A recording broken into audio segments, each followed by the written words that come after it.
As a virtual assistant coach and a virtual assistant with up to 6 years of practical experience, while I do not agree that there is such a thing as the best virtual assistant niche to go to, I certainly agree that there are a lot of hot niches. And one of the hot niches I want to talk about right now is blog writing or content management generally. Let's talk about it.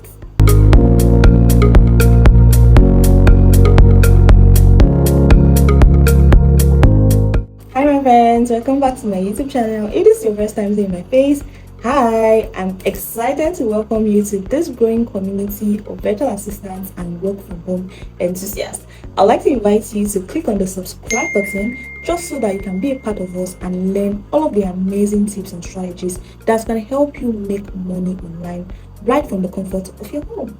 So in this video, I'm going to actually be teaching you what it means to become a blog writing virtual assistant or a content management virtual assistant, and we're also going to be publishing a blog post. So take this as a very neat video, and if you're not interested in blog writing or content management, in fact if you're not interested in content management as regards to blog writing, you can leave this video right now, because this video is specifically for blog writing and content management. Oh my god. All right, give me a moment. This means that it's about to become very serious. Don't you agree with me?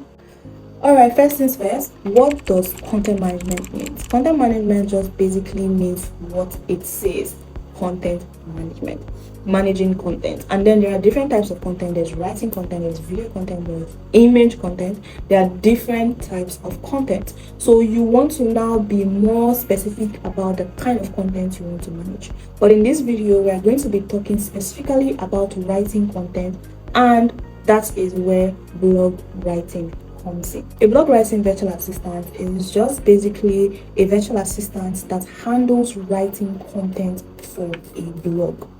And you may want to say, okay, what about content writers or blog writers? Are they not the same thing? Yes, they are the same things, but blog writing virtual assistants actually have more responsibilities or more advantage sort of than content writers, because your client knows that you come with administrative skills and you also come with extra skills that will definitely be of advantage to them. So what are the steps to becoming a blog writing virtual assistant? It is very simple, of course. You want to first of all ensure that you love writing and you know how to write, and then you have created a lot of pieces. So if you do not exactly know structures of writing, but you love to write, you like to write in your journal, because personally that's how I started. I like to write in my journals, and then I went ahead to start learning different things that can help me write properly for comprehension purpose. You want to first love writing,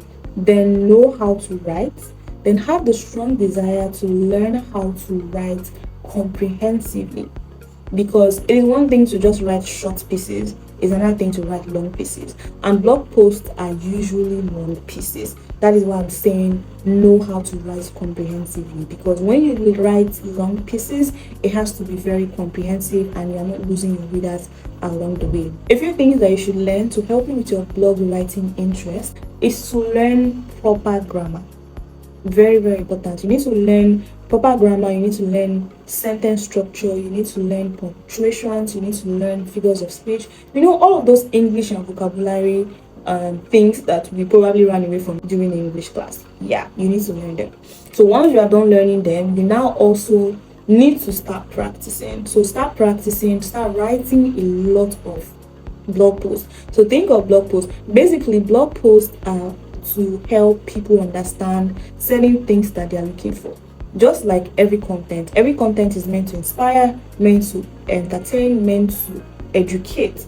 So you want to think of different topics that can either inspire, educate, or entertain, and then you write on them. Ensure that they are very helpful, because that is what will make your blog post a successful one. So once you are done with the writing part, this is where the other part comes in, and this is what makes blog writing virtual assistants a lot at a higher advantage than blog writers. Blog writers will majorly just write and submit. But blog writing virtual assistants, you work directly with your client, you write these posts and then you publish them on their blog post. There are different blogging tools, there are different sites that you use to blog, and there is Blogger, there is also WordPress. So in this video, I'm going to be teaching you how to upload a blog post or how to publish a blog post using WordPress.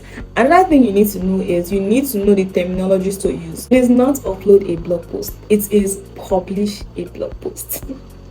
All right, let's get into the video.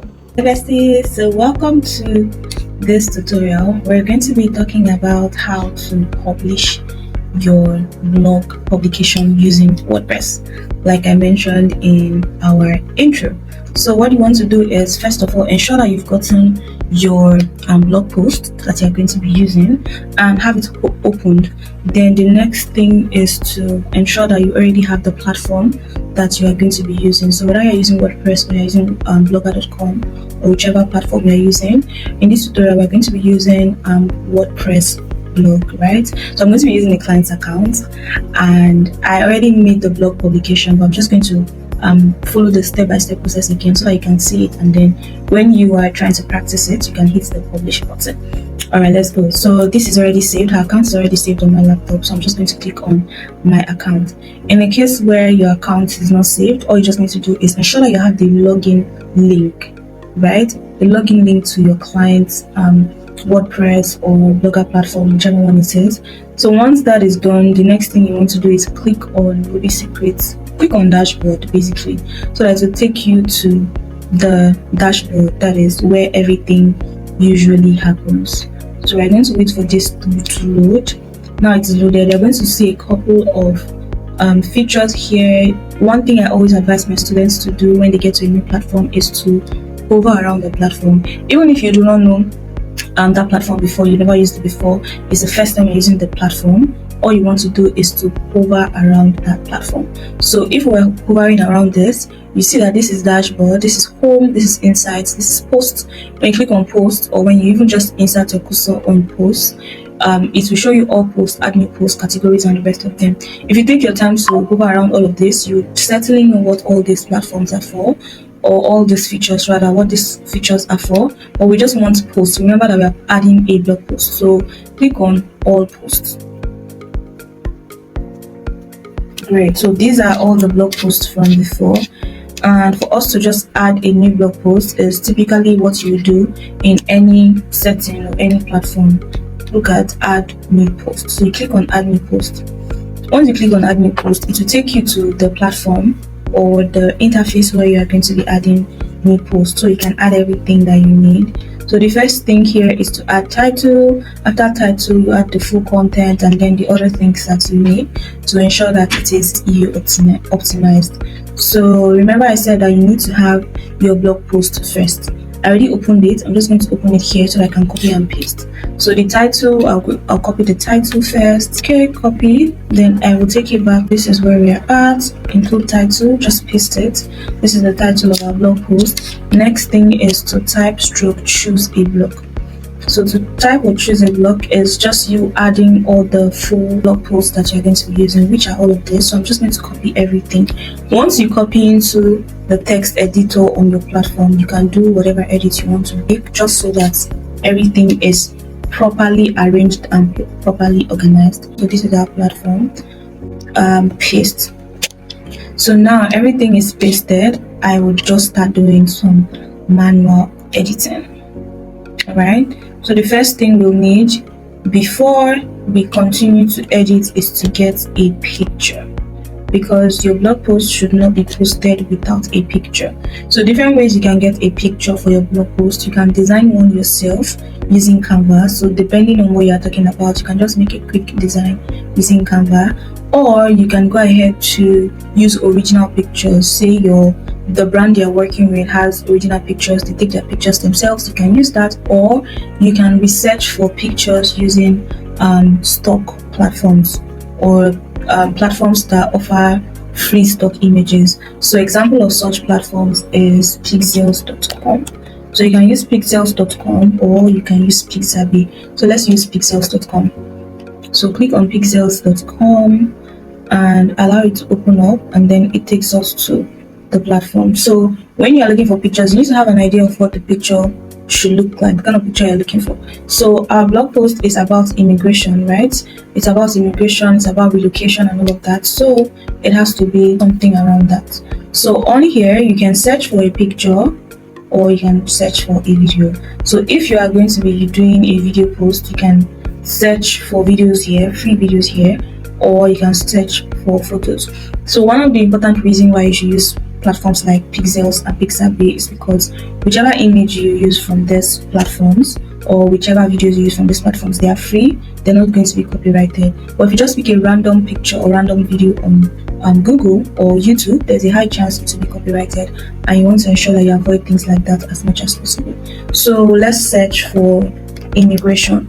So you can search immigration, or you can search relocation, or you can search airplane, whichever image is going to be able to explain what you're looking for. So all of these do not exactly look like what we are looking for.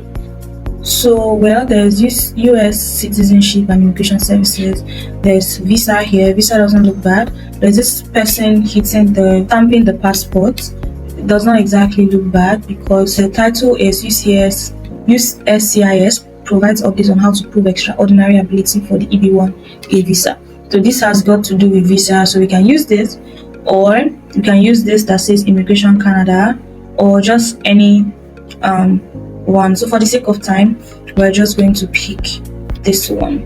So two things you can do. You can either, it depends on the what's it called now, the laptop you're using. Depends on the kind of system you're using. So I'm currently using an Apple system, so I can actually copy this image. I don't know if a HP or Dell can do it, but if your laptop cannot do it or your phone cannot do it, all you need to do is to save the image. So let me just save it so that I do not confuse you. Let me save it manually. So save as, you can decide whatever name it is you want to save it as, something that you can easily remember. So let's say sample tutorial blog image. So that's the name of our picture. So now let's go and look for that picture. So if you want to add the pictures, two things: you can add it from the beginning of the blog post, or you can add it after the first paragraph. So let's add it after the first paragraph. So how you can do it is you can just click on enter here so that an extra block is created, and then you can go ahead to click on this plus sign. So if you click on this plus sign, it tells you to add paragraphs, add list, add whatever it is. So let's click on add image because it is an image we want to add.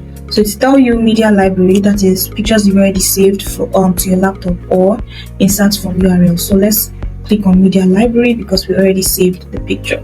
So the library to show you is the library of photos you already have on the platform, or your client already has in their platform. So if you don't want to use any of these, you can just click on upload files, then click on select files. So now all you need to do is to go and find what it is that we have saved. So find whatever it is that we saved. I will just pick something random because I cannot go on to look for what it is that we saved. So I'll just click on something random. So let's say this is what we saved. This is the image we're using. Click on open, and then you see it uploading here. You just wait for it to upload, and then once it is done, all you just need to do is insert. So now this is almost done uploading. Okay, great. So it has finished uploading and it has checked itself. So click on select. So you see now it's been replaced, and it's important to use a picture with this size, a picture that is landscape, not portrait, so that it can fill up the page and it doesn't look funny or it looks like something is missing when we eventually publish the blog post. So now we've added image. You can go ahead to add more than one images. You can go ahead to add only one image. Depends on how rich you want the blog post to look, how nice and organized and all of that, and also of course how much images you have to include, especially if it's an instructional and directional piece of content. So, and now let's go ahead to manually edit. So this is the paragraph that begins it. There's nothing wrong with that. So the next thing, there is overview of the EB1 a visa. This is a subheading, so we need to change it. And to change it, you click on this first thing that says paragraph. It's currently on paragraph. You just need to change it from paragraph to heading. So I click here, it says it's now heading, but this heading is too big, so I will click on change level. Remember, you're clicking on heading first. Once you click on heading, it gives you the overall heading, but that's not what it is. It's a subheading. So you click on H2, which is to change the level of the heading. So once you click on it, it will show you different levels of heading. There's heading 1, heading 2, heading 3, heading 4. So it depends on what kind of subheading it is. I will leave this as heading 3 because I have other subheadings in the blog post. So this is heading 3. And this is the overview. Everything here is under this overview. So that means here, which is key aspects of USCIS, is going to be changed to a level 4. So change to heading, then change to heading 4. Let's keep going like that. All of these are subheadings. Let's change them as well. So the more headings or subheadings you have, the lesser the heading number. So this is the junior in quotes junior heading. So this is the overall heading, right, which is the title. Then this is the junior heading, the one following that heading. So that's why it is heading 2 or heading 3. This is the one following this, that's why it's heading 4. And then this is the one following this, that's why it's heading 5, because of the different things. So now, two-step evaluation process. We can bolding this, make it bold because it's directing.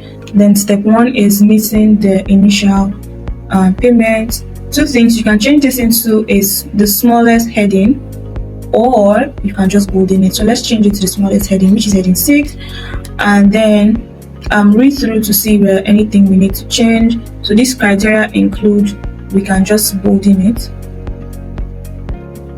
Then you can decide if you want to leave these in bullet points, or you want to change them from bullet points to maybe numbers or whatever it is that you want. So this doesn't allow to change, so we can just leave it like that. Then here, this is the second one. We change the second one to heading 6. I think that's what we had in the first one. So because this is the second step, then you go ahead again. This is clarification on evaluating evidence. So this is the heading we're using, because remember, this is key aspects of USCIS guidance, and the first aspect is two-step verification. Then the second aspect is clarification. So we are going to change this into heading 5. You need to ensure that everything is coherent. You need to ensure that everything is organized and following as should. Then this is the third one. The third one is going to be the same thing. It's going to be a heading 5 as well. So heading 5, and then this is the fourth one. The fourth one is also going to be a heading 5. I hope that you are getting what I'm saying. If you're understanding it, please just let me know in the comment section that you are understanding it and it is clear.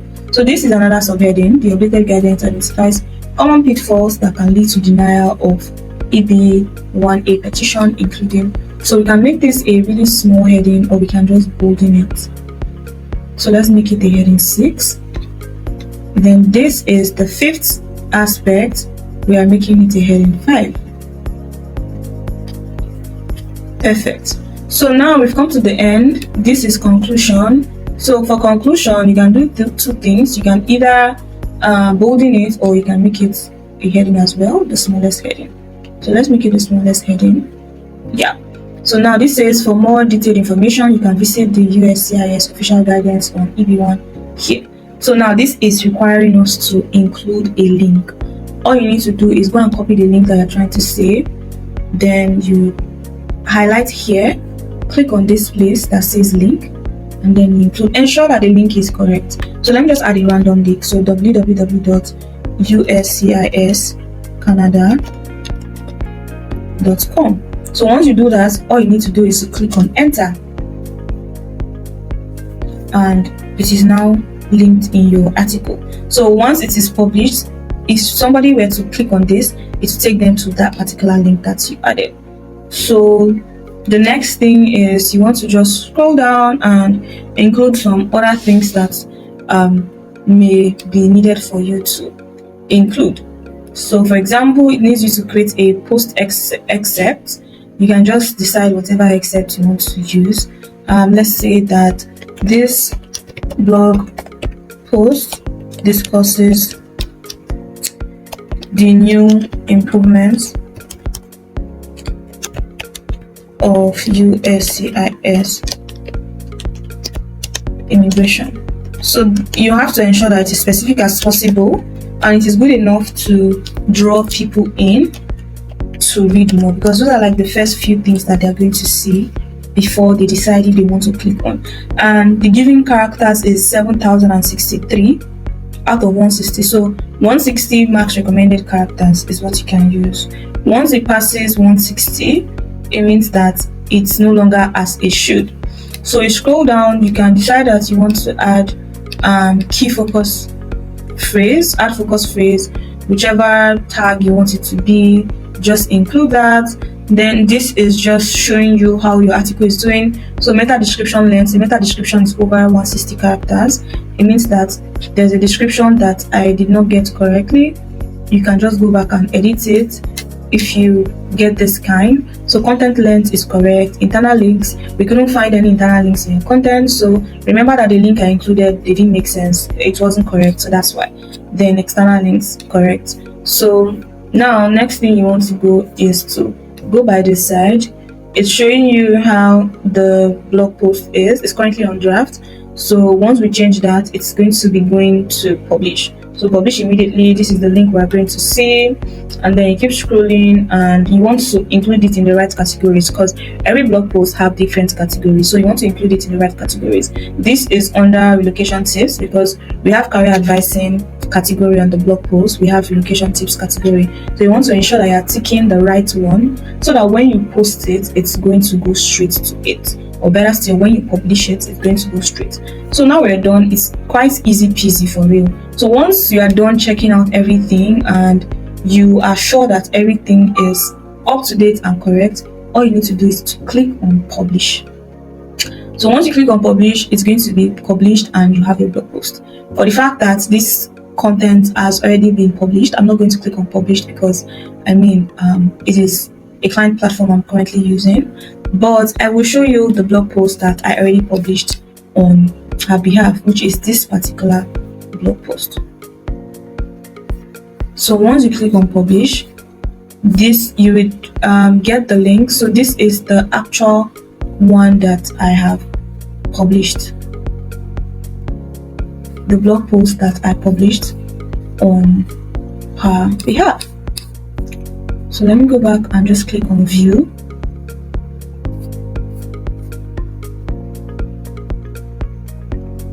So this is the blog post. This is how the blog post looks after it's been posted. I hope you had a great time watching this video, and I also hope that you understood everything that I said in the tutorial. If you understood, leave a comment in the comment section saying I understand. Okay, you know what? I want us to do an exercise. And the exercise is, if you're interested in blog writing, right, and you want to write a lot of pieces, I want you to write up to 5 blog posts and send it to me in my email. In the email, just let me know that you watched this video and you're trying your hands on blog writing and you wanted me to see what you came up with. My email is jenthevirtualassistant@gmail.com. You're going to see it showing on the screen now, and I hope to see your amazing work and welcome you into the industry of blog writing virtual assistant. All right, I will see you in my next video, but don't forget to like, subscribe, and also share this video to everybody that you know. Bye.